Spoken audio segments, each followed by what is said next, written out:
Okay, so about mental health and the mind, basically all the battles and all the things we go through are up here. It's all in the mind. It starts off here, it ends here, and it's all about how you kind of conceptualize and how you perceive things in your mind. Now, I'm a man of faith. I been to church from when I was a child and still go now. And from a young age, we're taught to pray and we're taught to have that conversation with God. Now, you have to ask yourself, how can you have a conversation with someone that you can't see?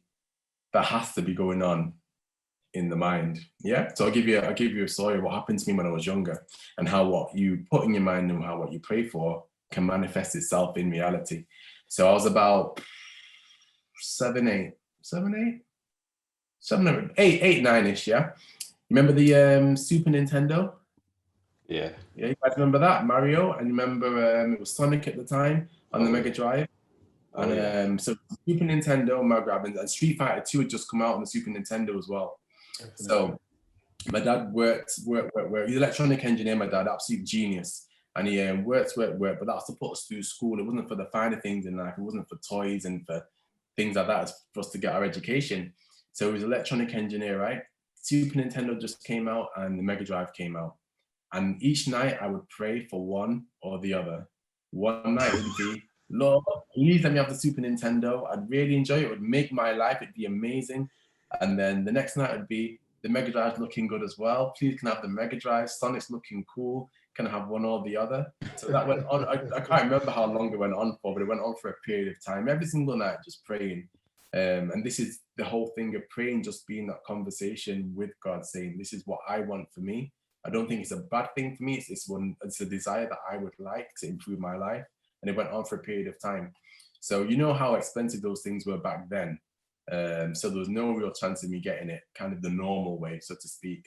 So then my one day I came downstairs and my dad had both of the Super Nintendo and the Sega Mega Drive. Wow. Like, hey, what's happened here? I said, what's going on? He says, my customer has asked me to fix it. He said, so I'm going to fix it for them. And I remember at the time they had, you've got little Allen keys now and the special screws. The way that they made those video games back then, they made special screws. So you had to buy or purchase a screwdriver just to get into it. I remember him saying I had to spend £7 just to get the screwdriver to get into it to fix it. So I was just buzzing that the boxes were in the house. I was like, oh my gosh, the boxes are in the house. I can't believe it. It's not mine, it's not ours, but it's in the house. So he fixed them because he's a genius. He's a great guy. He fixed them, and then he sent them back to the guy. He said, "Right, I fixed them for you." The guy said, "It's okay. Just keep them." Serious? Oh, blessings! I was like, my mind was blown. I was like, what? And it wasn't like it was just a Super Nintendo. It was both. So both things that I was praying. I didn't even bother him too much with it because I knew he worked hard. I knew he had, there's three of us then, there's three of us. My youngest brother wasn't born yet. And I knew the costs of one. I was like, I'm not going to ask him. But then that prayer went on in my mind. Both of them were provided for us at the cost. It did cost something. It cost my dad £7 because that's how much the screwdriver was. So that's regarding what goes on in here and that conversation that you have with God and how you manifest things in prayer and how they become reality. And when your faith becomes reality, for me, that's what happens in my mind. And that was when I was at that age. When you get an experience like that when you're younger, as you go through life, there's lots of different challenges, but it's the same premise. Same thing happened at university. We're doing our dissertation. Everyone was using different rooms to use different materials to do the experiments, and I was just clueless. Like I was like, I don't know what I'm doing. I couldn't hire any of the rooms to do the work that I needed to do, and it was just stressing me out. So I worked hard. I did work hard at uni, and then one day I was downstairs by myself in the like in the reception area or in the chill out zone, and then I was like, you know what, this is doing my head in. I need to get this project done. I've not got a room. I don't know how I'm going to do it. And then a voice came to me and literally says, "Do you trust me?" So I was like, yeah. It's like, "Do you trust me?" I'm like, "Yeah, of course I trust you." It's like, the next question was, "Have I ever let you down?" I was like, "No." And then again it came, "Do you believe in me?" And I was like, "Yeah."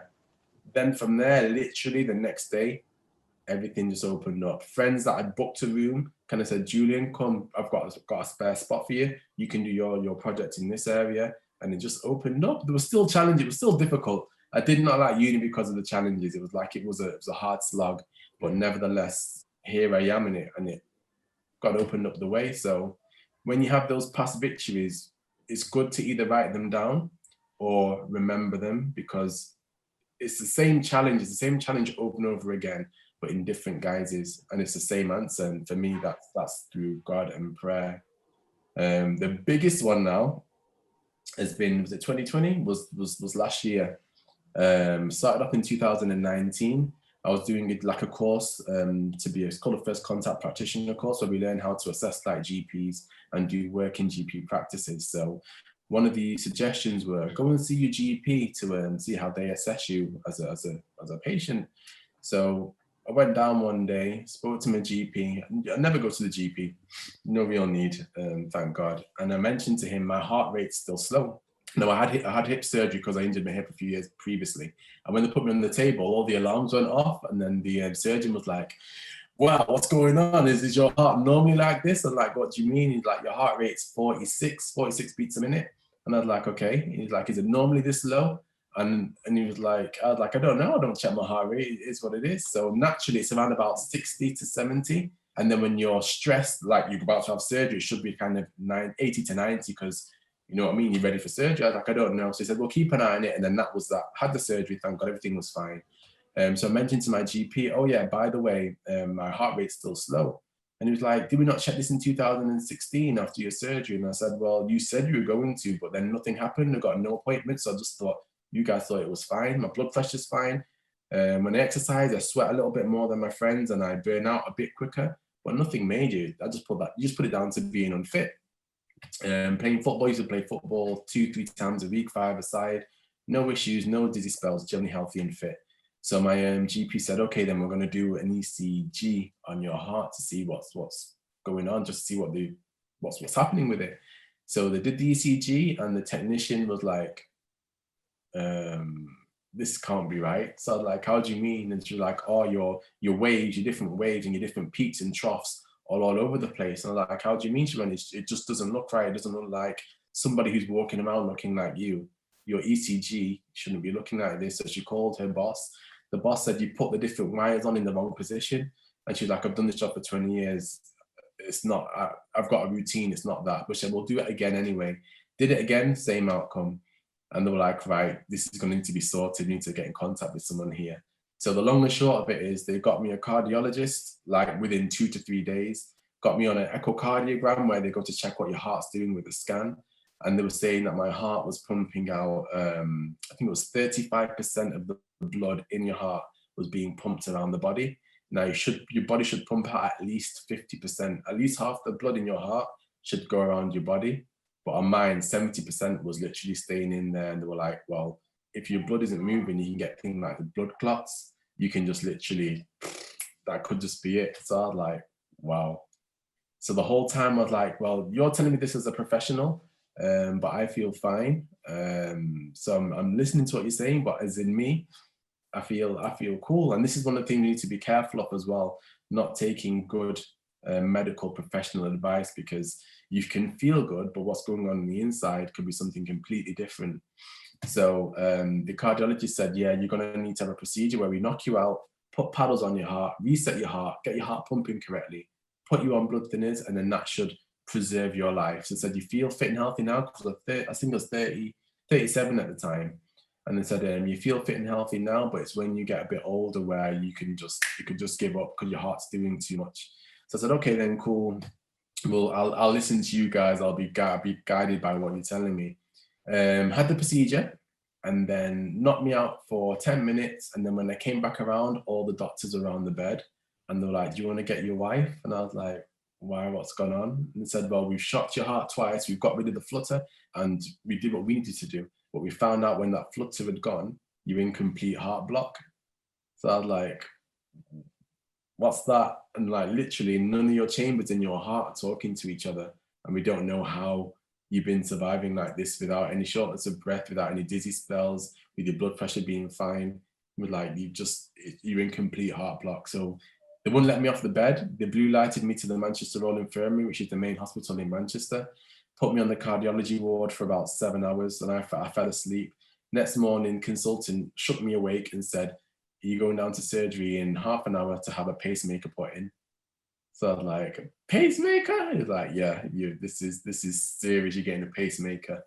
So I did all that lot, and then the whole point of this story is when I was going through this, and at the time when they said something wasn't quite right, again I was meditating, praying, and again that voice came back again and said, "I'm going to fix your physical heart, and not just that, I'm going to fix your spiritual heart." So it's like both things. So physically, yeah, you want your heart to be pumping as it should, but then there's something beyond that as well, and that's where the spiritual element comes in as well. And then from there, that's where once you get reassurance like that, and you've been told something, it takes you back to what happened at uni. It takes you back to the Mega Drive and the Super Nintendo, and it reassures you that actually, yeah, I'm being looked after here, and that brings you peace and a mental peace as well at the same time. Wow. Yeah, like you connect the dots going backwards and you sort of go, no, someone's been looking out for me all this time almost. I feel like there's so much. Sorry, you go. You were about to say something. Yeah. No, I'm just gonna say it's a reassurance. It's just that reassurance because I can reassure you. I can tell you all sorts as a human being. I promise I'm gonna be on this podcast and I'm gonna be here for 1 o'clock. 1 o'clock comes and I don't turn up. You're like, you promised me something, but what's gone on? But the promises of God, again, the Bible says the promises of God are sure. So once He's told you something, and once He's reassured you of something, whether you believe it or whether Ray believes it or whether my mom or my dad believes it, it's kind of irrelevant. Once God speaks to you directly, you're sorted.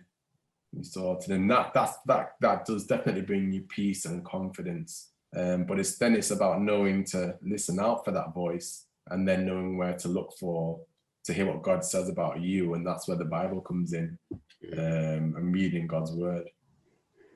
It's amazing you say that because I'm not religious now, but I've gone through a journey of being religious from my family, starting from Buddhism, Christianity, things like that.